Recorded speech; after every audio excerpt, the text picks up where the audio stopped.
Hello everyone and welcome to a new video on our channel. I'm Adam and today this is a very special video because this is a birthday video for Lucas. Happy birthday, Lucas. I've known you since the end of 2018 and that is near 6 years. It's been a long time. Uh, Loved every minute of it, honestly, and love the little tradition we have where we just do birthday videos for each other. Uh, I'm always first, so because my birthday's in December, so obviously we need to. I do birthday videos for him first because, well, it's October. So, so with this video, I'm ranking all the Spider-Man movies. For that, this is my opinion. Lucas, I know, likes Spider-Man, which is why I'm ranking Spider-Man. And for a couple of videos I did in the past, I've ranked these Spider-Man movies in the past, as well as the Venom film as well. I was going to include Venom and Let There Be Carnage and also The Last Dance when that's released in the UK. However, due to some complications, which I'm not going to go into, I'm not going to talk about those Venom films. But so far, I've only seen the one. I do have the DVD for Let There Be Carnage. Too far away for me to reach, but I do have it. And yeah, I just haven't got around to watching it. So we just got the 10 Spider-Man movies to rank. That is the Tobey Maguire trilogy, the Andrew Garfield duology, the Tom Holland trilogy, soon to increase, hopefully, and the Spider-Verse duology, soon to be a trilogy. No idea when the trilogy will be made into a trilogy, but I am looking forward to it. Disclaimer: every Spider-Man movie I like a lot or adore. So if I have your favorite Spider-Man movie in the low end of the list, don't take that as a way of me saying that I don't like the film. I do like the film. Being honest, my top four, maybe five, will fall under my top 50 favorite films of all time. And I'm confident in saying that all 10 of these movies will fall into my top 100 of all time. And that's a bit sad to say because I haven't watched many films. Well, animated I have. So if it's like non-animated, it would definitely be, all of them would definitely be in the top 50. Top 100 of all time, not entirely sure. Not probably going to make the list, but hey ho. I'm a bit thirsty, got a bit of a sore throat, which is why I'm got a drink with me. And yes, this is a pen in the shape of a wand from Harry Potter. I think it's cool. Going to be waving that around because I can't seem to talk with just bare hands, so I need to have something here. So with that, let's get into this. Swish and flick. I think that's how it's done. So, like I said, my opinion, let's get into this. In 10th place, we have Spider-Man 3. Kicking things off with a Tobey Maguire movie. Now, like I said, like this film, don't get me wrong. What I dislike about it comes from the amount of villains in it seeming a bit forced in. I'm aware that the Sam Raimi wanted to use Sandman, so that's why he was in the film, but felt pressured, I believe, or forced to use Venom.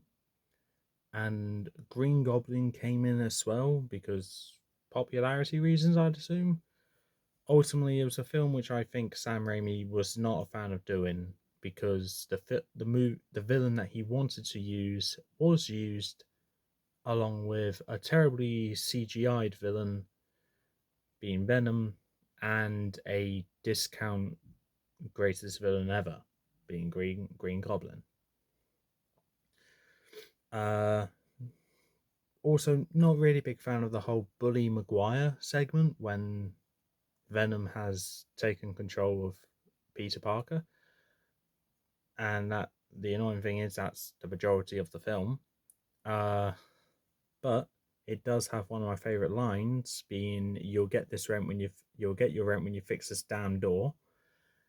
Uh, Also, the whole love triangle between Parker, Gwen Stacy, and Mary Jane, I have absolutely no interest in, because Mary Jane I do not like as a character at all, because she only loves Spider-Man for being Spider-Man, not Peter Parker. That's my problem I have with her. And Gwen Stacy, there's a better version of her somewhere, which I'll talk about later. This Gwen Stacy is hashtag not my Gwen Stacy. Going on to the villains, we have the Green Goblin, which, as I said, is a discount of the original, so obviously not as good.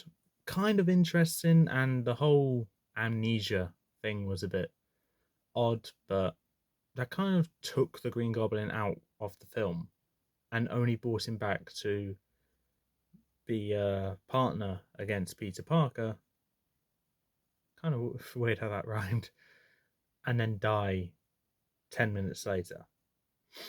Um, okay, well done, Harry. You did your best. You're better than the other Harry Osborn, I'll give you that. But not great. And then we got Venom, who has kind of technically been in most of the movie, but not really, because he's been possessing Peter Parker. The whole anti Spider-Man suit, I'm going to call it, was interesting design, quite cool actually. But that's pretty much it. It's just a cooler design. And then when you get actual Venom, when it possesses Eddie Brock, it's just like this CGI is terrible. Most of the people mock Venom for having bad CGI, but then you see Venom in Spider-Man 3 and the CGI is worse. The smile that Venom is known for is not done right there. It's just too narrow. You need a wider smile. Uh, but yeah, Sandman is the only, in my opinion, the best villain in Spider-Man 3, and in my opinion, quite well written. Flint Marko, I think, is a great character and quite sympathetic in a way. If there was any negative I need to say about Sandman, it's the CGI in the final battle. It was a bit disappointing and it just seemed a bit clunky in some spots. Other than that, I would say it's quite a good film. Bit of a revenge story with Peter Parker hunting down Flint Marko because he was the one that killed Ben, ultimately forgiving him in the end. I think is actually a good way to end the trilogy, despite not being the intended ending for the Sam Raimi era Spider-Man. I think if there was a way in which the trilogy was going to end due to poor popularity, it's going to be that way. Would have loved to see the intended amount of Tobey Maguire films to where and actually let Sam Raimi do what he wanted. Let Sandman be the only villain in the third movie, and let Venom probably come along later. I have no idea what villain Sam Raimi was planning to use in the other Spider-Man movies he was wanting to do. But my guess would be Vulture, maybe Mysterio, and maybe Venom. If not, I can't think of any other Spider-Man villains. If it's not Venom, it would either be Rhino or Scorpion. And I say those because that's all the Spider-Man villains I know, except for Electro. It just contradicts myself as well. I contradict myself again. Lizard. Lizard, I think, would have been another villain as well, because Kurt Connors is actually a character in this one, in the Sam Raimi era. I'm getting off track here. The missed potential in this movie has warmed up this villain, then this movie, to be not as good as the other movies in this trilogy. But Spider-Man 3, like I said, still a good movie, just not my best, not my favorite. It's just my least favorite. Ninth place, we have Spider-Man Far From Home. Now, the last time I did this, I believe I actually had this movie a bit higher. However, when I rewatched all these Spider-Man movies for this, I just watched it and was like, this is kind of boring. And I find it is kind of boring. Mysterio is a great villain. Don't get me wrong. Jake Gyllenhaal, honestly, he can kidnap me any day of the week. Just get in line behind Ryan Reynolds, David Tennant, and Hugh Jackman. Then he could kidnap me. But I believe the best way to sum up Far From Home is that it's just leeching off the ending of Endgame with the whole Tony Stark's not around anymore thing. So Peter Parker needs to try and find his own way. People were thinking he's going to be the new head Avenger. No, no, no, no, no. War Machine or Falcon are right there. But they're not as popular, so that's why the media goes for Spider-Man, because they don't know he's a child. what what else to say? I understand why the media is going for Spider-Man, but like, come on. There's other Avengers which has been part of the Avengers longer than Spider-Man has, and yet Spider-Man was assumed to be the new head Avenger. I can make a whole video theorizing many reasons why literally any other Avenger could be a better head Avenger than Tony Stark. But the thing is, I see Captain America being head Avenger. He's actually called Captain. And yet the media is like, oh, Iron Man's a new head Avenger, so Spider-Man, are you in charge of the Avengers now? No. Not big. I can make a whole video pointing out my problems with each Marvel hero and my pros about them, with lots of positives to say about Cap, Iron Man, Black Panther, Spider-Man. If you ignore some of the films, Thor and Doctor Strange, those are some of my favorite heroes. There are others, don't get me wrong, but this is the Spider-Man ranking, so I need to stop getting off track. I find this movie to be a bit of a drag. I find Spider-Man 3 entertaining and funny in the parts where it's bad, because it's like a so bad it's funny kind of thing, and a bit cringy. Spider-Man Far From Home is just straight up cringe. Like, you got the Peter tingle, that's one thing. You got Happy Hogan liking Spider-Man's aunt. Don't know what to say about that one. And I think the only thing that I do kind of like about it is the awkwardness Tom Holland has as Peter Parker towards Zendaya as MJ. Because they're teenagers, they're meant to be awkward. Like, I'm willing to bet money that none of you as teenagers would ask your crush out and actually not be awkward. Because I do not believe anyone for a second that they could be like, oh, I went on a date with my crush. First date wasn't awkward at all. It was fantastic. No, no, no, no. You're lying. You're just covering the veil to hide the fact that it was awkward. Everyone's first date with their first crush is awkward and terrible. I'm aware MJ was Spider-Man's second crush. I contradicted myself midway through that sentence. But this is his first date where he actually stayed, I guess. And even then it got cut short. Entertaining film, just not my cup of tea. And it's just a bit cringy. It's also a little bit boring at times as well. I think Mysterio being a bit of a control freak about this is, yes, understandable. Cutting all the loose ends, yes, okay, I get it. I don't think it works well. and that's all I can really say. It just didn't sit right with me, and I can't explain why. Eighth place, we have the movie which I need to put this low because if I put it any higher, I will get crucified. The Amazing Spider-Man 2. Now, biased reasons here. I like Andrew Garfield as Spider-Man. Honestly, I think to me, Andrew Garfield is my Spider-Man.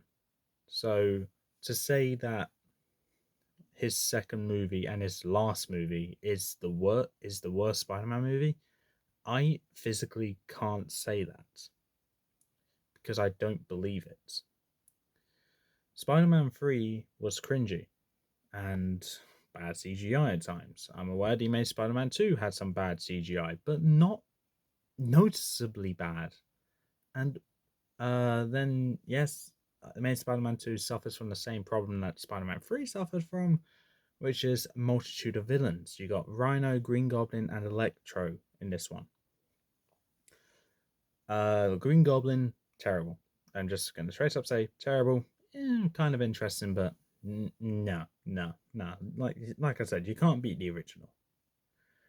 Then you got Rhino. Not a big fan of Rhino.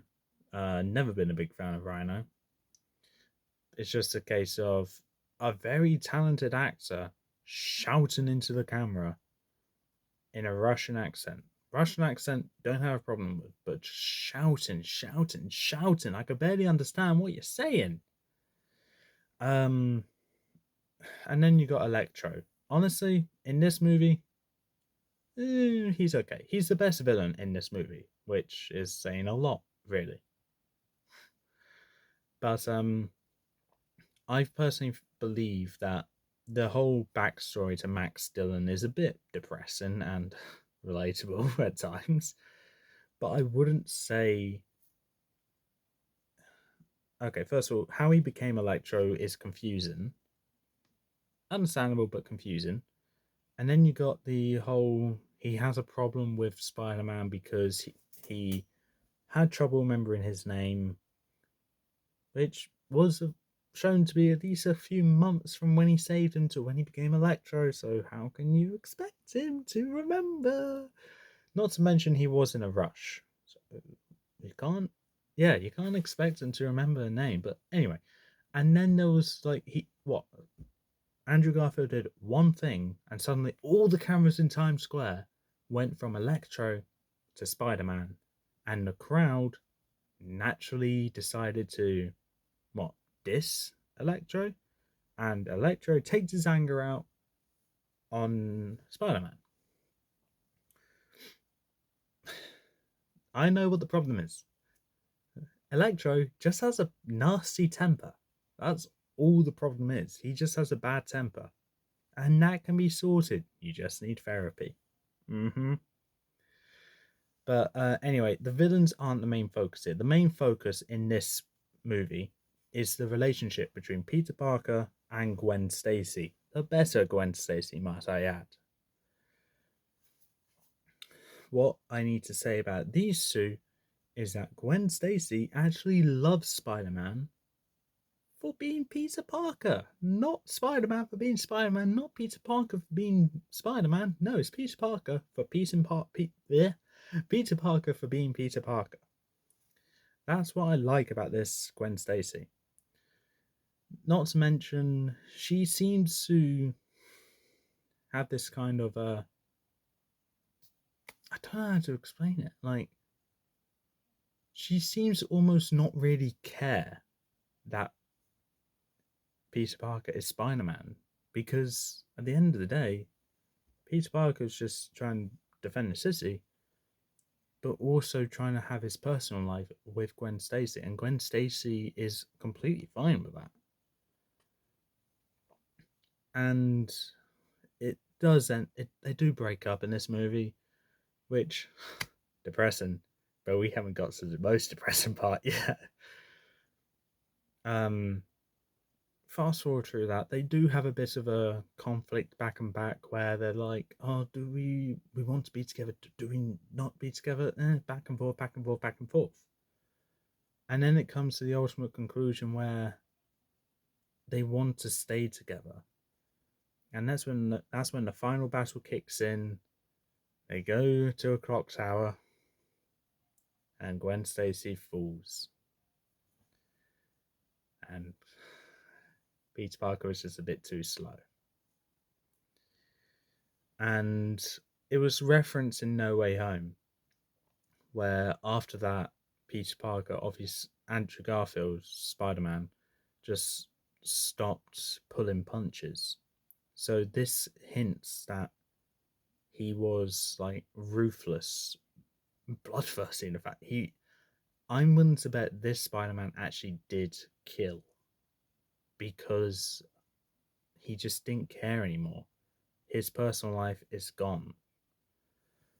And whilst compared to the other Spider-Man, this one didn't lose nearly as much. But this one I think stung the most. It did anyway to me. But with that, I think what I'm trying to say is you can lose one person, but that one person can be your world. And when you lose your world, you just lose sense of morality. So I can imagine that after his year, maybe 6 months of just not being Spider-Man, letting crime run wild, when he came back, I can imagine that he took down Rhino. But how injured was Rhino there? Because that just makes me think, if he stopped pulling punches, did he kill Rhino? Is Rhino like really badly injured? Did he kill any other villains? Like, what did he do? And I want to see that, but like with Spider-Man 3, this movie wasn't well received, and Sony shut down this Spider-Man franchise, which is upsetting. But I do understand. Good film to me, but I do understand why it got shut down, wasn't poorly received. And the time when people are asking if there's an Amazing Spider-Man 3 coming, 10 years after the Amazing Spider-Man 2 got released. Just too late. I don't believe the Amazing Spider-Man 3 is going to be coming. If it does, you can bet I'm going to be there on opening night at the cinema. But I don't believe it will be. And we just need to deal with the fact there's only 2 Andrew Garfield Spider-Man movies. 7th place, we have Spider-Man Across the Spider-Verse. Now, this one is the newest, I believe, of the Spider-Man movies. And what to say about this one is that I've only seen it once. That's not to say it's bad in any way, no. But apart from a couple of things, I generally can't tell you what happened in this movie. I know it ended on a cliffhanger. I know a villain is called the Spot, and another one is an alternate version of Spider-Man. I know that there was a cameo of Tobey Maguire, Andrew Garfield, and Tom Holland, but that's all I know. Anything else is just a brief memory which I can remember of it. But after that, I don't actually remember much from it. But I do like the whole romance between Miles Morales and Spider-Gwen. Other than that, I can't actually tell you what else happens in this movie. But from what I do remember, it's a good film. But that's all I can really say about this movie. I liked it, but I don't remember much from it because I only seen it once. Next time I do a Spider-Man binge, and decide to do another ranking, hopefully I can tell you more about it. But until then, all I can say, it ended on a cliffhanger, and that's what my opinion is going to leave it on. A cliffhanger, because I got nothing to say about this movie. 6th place, we have Spider-Man Homecoming. Now, with Homecoming, it was at one point one of my favourite Spider-Man movies. Maybe my favourite. because it was the Spider-Man movie that got me back into Spider-Man, but it wasn't my first one. But with Homecoming, it was enjoyable. Like, it's fun, down to earth, and relatively simple compared to the other movies, which is its entire gimmick, which makes it a good film. Tom Holland is funny as Spider-Man. He's funny as Peter Parker. Personally, to me, he's the best actor for Spider-Man and Peter Parker. Tobey Maguire is better than Tom Holland at being Peter Parker, but not as better as him being Spider-Man. Andrew Garfield is better than Tom Holland at being Spider-Man, but not Peter Parker. Do you see where I'm going with this? Tom Holland is the average Spider-Man, and quite frankly, still a good one. Funny, actually kind of matches the age which they were going for this one. Isn't too cool looking, Andrew Garfield, and isn't too nerdy like Tom. Like what? No, like Tobey Maguire's one was. Like, he seemed like an outcast, but not looked like an outcast. If that makes sense. He didn't look like he should be popular. He didn't look like he should be an outcast. He was just an outcast because of his interaction skills, which we've seen multiple times throughout the entire time Tom Holland's been in the MCU, which are terrible, might I add. He can't host a conversation to save his life. Not to mention his small amount of friends and every event that he was doing, he couldn't do or chose not to do because of the Stark internship. Great power comes great responsibility kind of thing. That's where that came from. Yes, using this as a pointer now. That's the Stark internship. Great power comes great responsibility. He can't leave New York City because he wants to be the friendly neighborhood Spider-Man. What does he do again? Oh yeah, he leaves the city, goes to Washington, D.C. Not a bad place to go to, though. I haven't been there myself, but I can imagine it'd be a good place to go to. But fun movie, down to earth. Vulture, fantastic villain, by the way. Need to say, fantastic villain, especially the scene in the car. Oh, I love that scene. If there's any part of any Spider-Man movie that had probably one of the best cinematography moments, it's the scene in Homecoming with the Vulture, Spider-Man's crush, and Spider-Man in that car. Fantastic. I love that scene. Not to mention the moment when you realise the Vulture is Spider-Man's crush's dad. On first viewing, you're just like, wait, what? What? It just catches you off guard. You weren't expecting that. I think it's fantastic, honestly. Great film. Funny as all hell. But like with Far From Home, it's a bit cringy. Yeah. Fifth place, we have Spider-Man No Way Home. Now, this one, I believe, in my last ranking, was my favourite of the Spider-Man movies. But the reason why it's fifth place now is because dividing this movie into half, you got the first half being building up to the main plot of the second half, but it's also a bit slow paced. It just seemed a bit like a drag to get there. You got all the villains coming back. You got like some of the best villains coming into this universe. You get them trapped. You get a jump scare from Lizard. Not gonna argue about that one. Love seeing Lizard, but I'm also it's just like, yeah, try not to fall asleep. Try not to fall asleep. I'm gone. But then you get to the second half. When Andrew Garfield comes through that portal, it's from there till the end. It is nothing but fan service.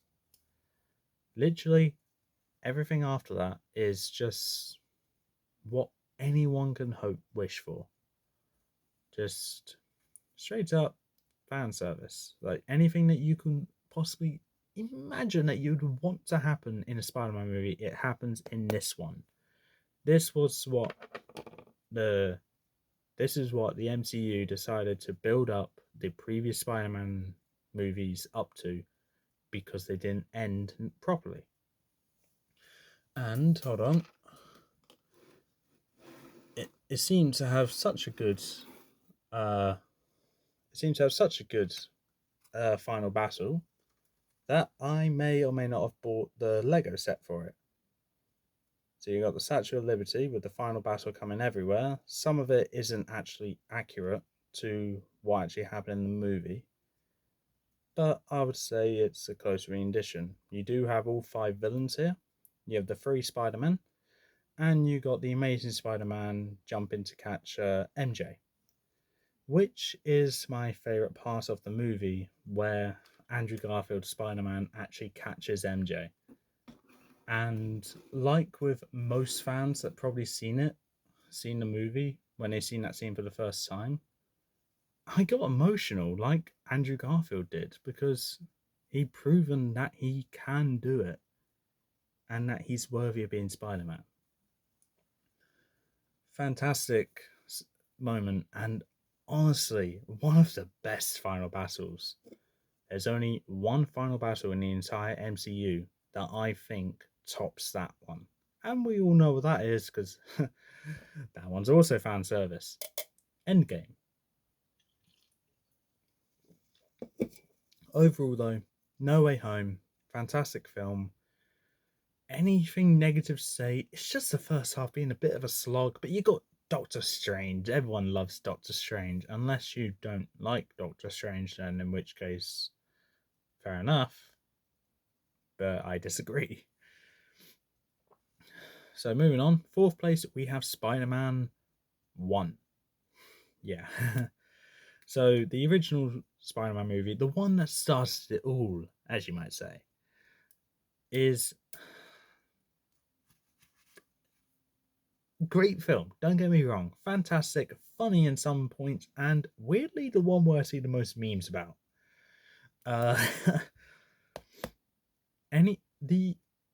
I can mention so many positives about this. Tobey Maguire being a fantastic Spider-Man to set the standard for what Spider-Man should be. But then you got Green Goblin played by the legendary Willem Dafoe, which is just another thing entirely, which is just like, okay, all hail, no one's worthy. You're fantastic. Keep being fantastic, please. Yeah, you're my favorite. Yeah. The only downside is MJ. Yet again, it's MJ. It's always MJ. The only problem I have is MJ. Tobey Maguire franchise, everything fantastic except for the CGI in the 3rd one. Only problem, MJ is always MJ. Okay? Just making it clear, I don't like MJ. Tobey Maguire's MJ, played by Kristen Dunst, I think it is. The MJ played by Zendaya, she's fine. She's fine. The one played by Kristen Dunst, not a fan of this one. And I can't even explain why I'm not a fan of this one. She just seemed very selfish in a way. And I don't know how to explain it, really. But she just rubs me the wrong way, and I do not like her at all. This is, of course, the origin story, the best origin story for Spider-Man. Now, the reason why it's 4th place, though, is because, yes, there is an origin story which I prefer more. We'll get to that one later. But I feel like this one has been topped by its sequel. Oh, it's got 2 origin stories above it. Yeah, it's been topped by its sequel, which is a fair comment, because lots of people love this movie, but there's lots of people that love the sequel, where it's completely fine, in my opinion, to say that the sequel is better than the original. In most contexts, that doesn't work. Look at, I don't know, Scream, Nightmare on Elm Street. I ran out of movies. To an extent, Shrek, How to Train Your Dragon, Kung Fu Panda. Second one is still good. I'm still sticking to the second one is better. So Lucas, don't use that against me. But this is just this is just me listing examples. There's tons of movies in which people say that the original was better than the sequel. But there are valid points to where the sequel can be better than the original. And all the movies which I mentioned do have a sequel which can rival the original. Like I said, Scream 2 can beat Scream 1. Nightmare on Elm Street 3 can beat Nightmare on Elm Street 1. Shrek 2, Shrek 1, How to Train Your Dragon 2 and 3, How to Train Your Dragon 1. Kung Fu Panda 2 can beat Kung Fu Panda 1. What other movies did I say? Yeah, Spider-Man 2 can beat Spider-Man 1, and this one, in my opinion, did. Any negative about Spider-Man 1 is MJ. Any other negatives is just something that's not enough to really take it down in my list. Because with these rankings, I would happily say that Spider-Man 3 up to No Way Home, yeah, they are the bottom 6. But Spider-Man 1 does have a big gap over No Way Home. But also just a small gap between that and third place, which made it fourth. I wouldn't say it's blasphemy to say that this movie is fourth best, because it is a great movie, and to most people's list, this is normally third or second best. Maybe first, don't get me wrong. But the two of the remaining 3 movies are also in the top 3 for most lists I've seen on Spider-Man movie rankings, along with No Way Home in fourth. But there's the other movie which I have left here is here for personal reasons, which I'll get to when I get to it. But Spider-Man 1, fourth place, Willem Dafoe, fantastic actor, fantastic play as Norman Osborn and the Green Goblin. And honestly, because of his acting alone, I need to say the Green Goblin is my favourite Spider-Man villain. Doc Ock, you're still a legend, but I'm now a Green Goblin lover. Third place, we have Spider-Man Into the Spider-Verse. This one is the first animated Spider-Man movie. Just need to make that clear just in case I get contradicted.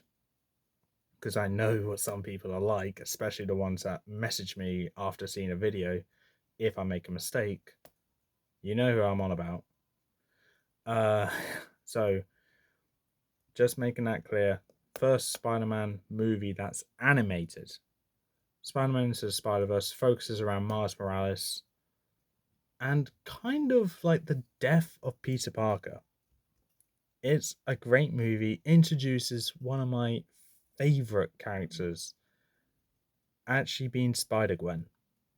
I would say she just seems so relaxed and kind of, I don't want to say cool, but cool is the right word. She just seems relaxed and kind of go with the flow, which what I like about this character. You got Miles Morales, who obviously doesn't know what the hell he's doing most of the time. And you got the Peter Parker and Spider-Gwen being quite patient with him. And Spider-Noir and the other ones, don't remember the names, they are being kind of patient, but they're also getting increasingly annoyed with how much he's screwing up. You got the Prowler being a great villain, Kingpin, great, but honestly, you're not winning any rankings for me.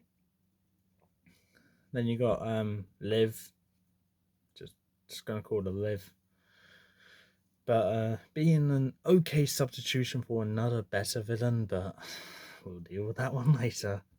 Still alright. Then you got the whole thing about Peter Parker, alternate universe Peter Parker, coming across a Gwen Stacy which lost her Peter Parker. No, an MJ, not a Gwen Stacy. And because of this Peter Parker's universe ending in a way where MJ left him, Spider-Man is nothing but distraught about this. And I can't help but feel sympathy for the guy because he's going after the wrong girl. Like, come on, Gwen Stacy.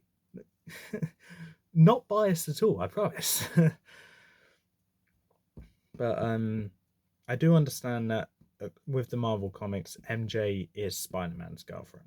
So I will be nice. I'm not judging this MJ, but because she looks so similar to the one in the Sam Raimi trilogy, that's where my problems lie.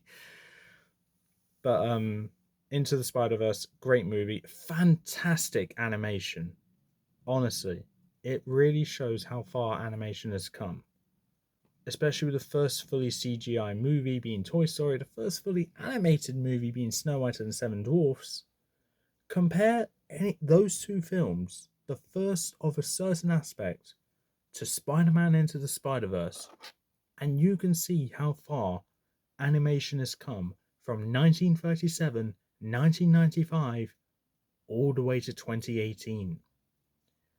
And Across the Spider-Verse's animation is just as good in 2021 or 2023, one of them. And then you got the Beyond the Spider-Verse, which is going to be released at some point in the future, hopefully.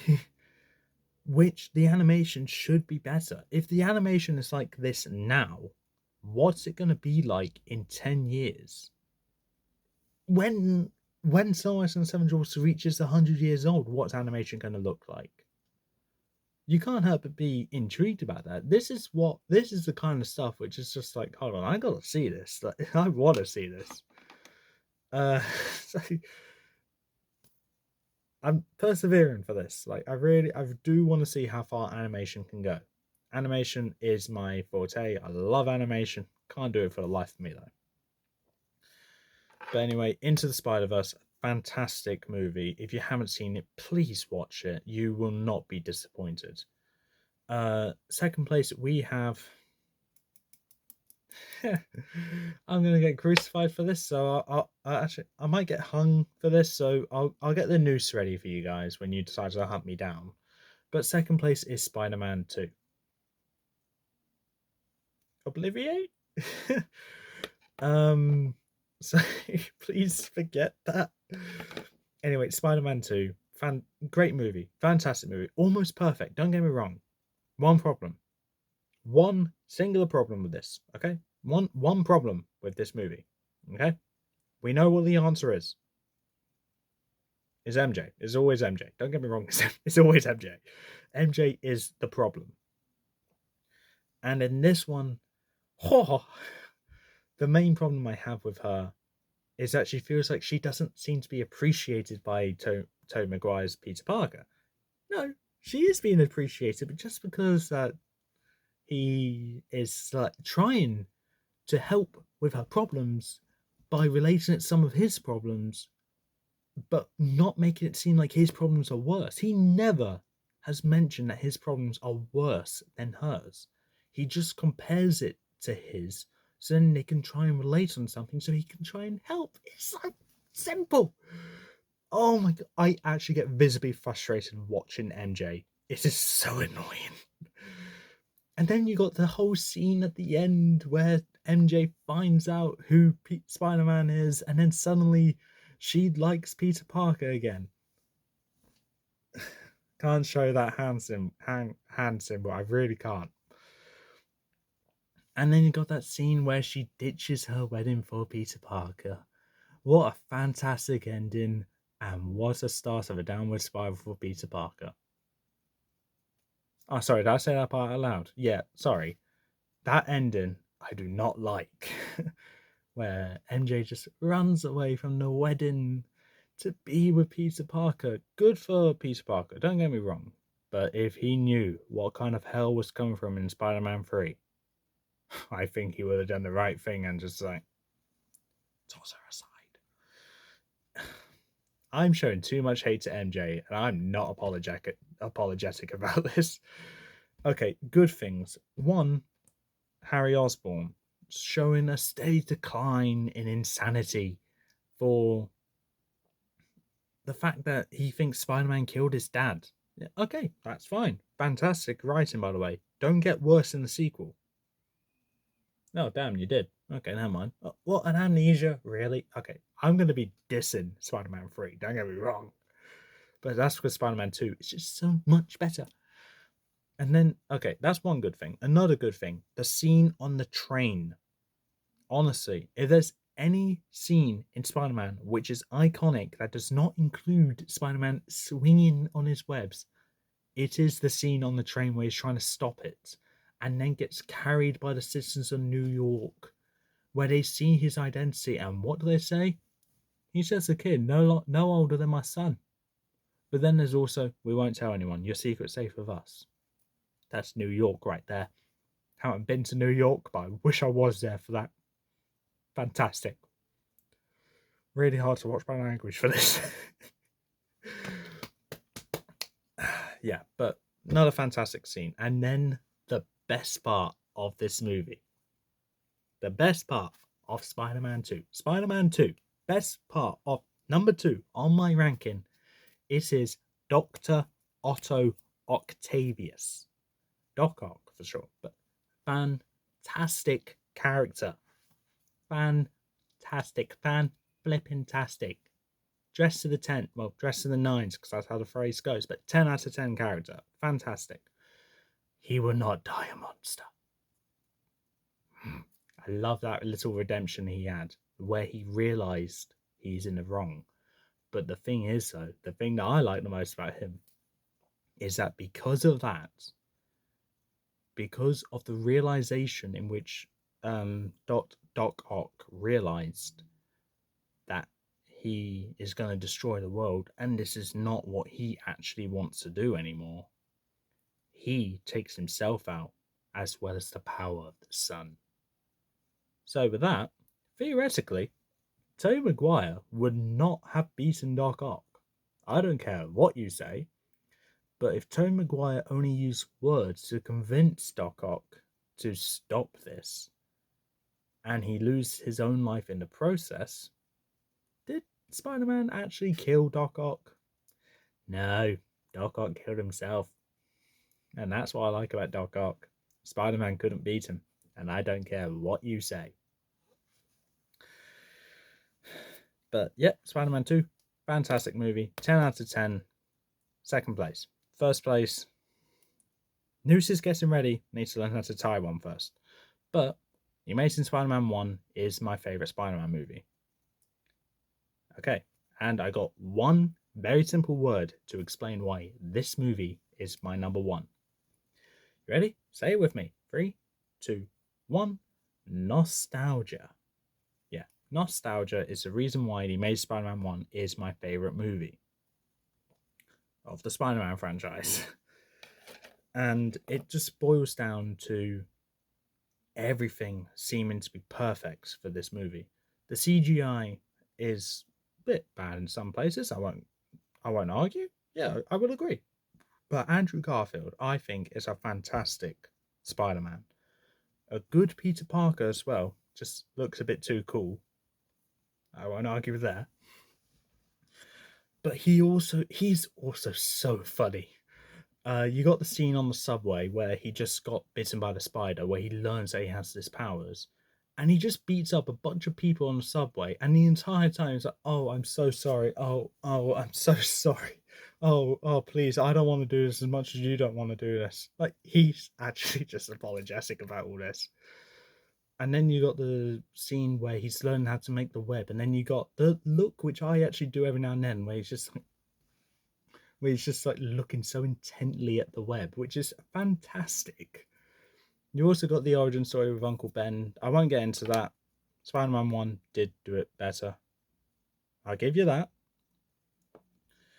But you also got the whole the thing which I kind of appreciate the most about this Spider-Man is that, yeah, he's smart, don't get me wrong. He made his own suit, but he only made his suit the way it is because he learns from other people that spandex is better than just regular clothes because of wind resistance and all that. And that leads to the creation of what is the best Spider-Man suit of all of the Spider-Man suits. I do not care what you say. That design is badass, especially with the tinted eyes.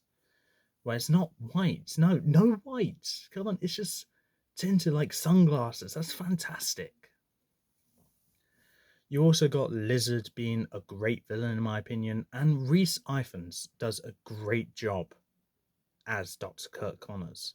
You also got other characters which are fantastic as well, and my favorite scene of this movie, and the scene which I remember most because it's the first scene of Spider-Man that I've ever seen. The scene on the Brooklyn Bridge where Spider-Man saves this kid from a car about to fall into the river. Fantastic scene. And it's not a case of, oh, Spider-Man saves him. No, he encourages the child to save himself. And yes, he helps him, but great scene. And when he gets him back up to his dad, you don't see the emotion, but you can tell Andrew Garfield's getting emotional there because his uncle's dead. Like, don't get me wrong, his uncle's like gone, dead, down, down, dead. But he sees that bond between a father and a son, and not only that, he doesn't have that anymore, so he can't relate to that. But I think that's the kicker where he realizes he's doing the right thing and he loves doing it because of moments like this. And then we go on to Gwen Stacy. Fantastic character. Not much to say because I said it all in The Amazing Spider-Man 2, but great character. Her dad, also great character. Bit of a douche at times, but ultimately, with that aside, great character. I need to say, I love this movie. Any negatives about it, I may agree on, but that's not going to change my opinion. This movie was my first Spider-Man movie, and also a reason why Andrew Garfield is my favorite. I will agree, Andrew Garfield, worst Peter Parker, but come on, he's the best Spider-Man. I will agree, Tobey Maguire, the original, big shoes to fill. Andrew Garfield may not have filled those shoes, but as a Spider-Man fan, my heart belongs to Andrew. And that is my ranking, 52 minutes. I was aiming for this to be 30 minutes. Okay, so I have successfully spoken about Spider-Man for 52 minutes, nearly 53. I feel like I'm about to lose my voice now, so I'm going to wrap this video up. I hope you enjoyed this ranking. Happy birthday, Lucas. If you like what you saw, leave a like, leave a comment, don't forget to subscribe, press the notification bell in the corner below, and I'll see you next time. Goodbye.